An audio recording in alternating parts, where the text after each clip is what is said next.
Annoncé viré hier soir et finalement en sursis, oubliez le chat de Schrödinger, c'est désormais le Habib Beye du Stade Rennais, ni mort ni vivant, c'est un zombie qui va être sur le banc de Rennes face à Toulouse.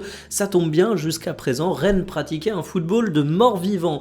Alors Foot Mercato nous annonçait hier soir que l'aventure était terminée et finalement on a appris qu'il serait quand même présent un match supplémentaire sur le banc.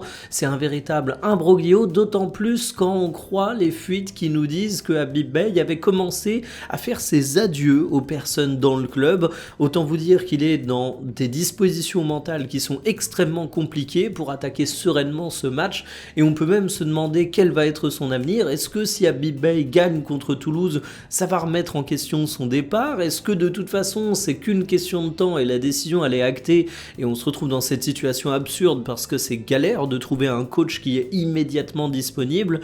Dans tous les cas, ce qui ressort, c'est qu'aujourd'hui la situation au Stade Rennais, elle est très complexe, que les résultats ils sont pas à la hauteur des attentes et il faut un électrochoc dans ce club. Alors l'électrochoc c'est souvent le changement d'entraîneur, mais là où c'est triste pour les coachs, c'est que l'électrochoc il intervient de cette manière même quand le problème ce n'est pas que l'entraîneur.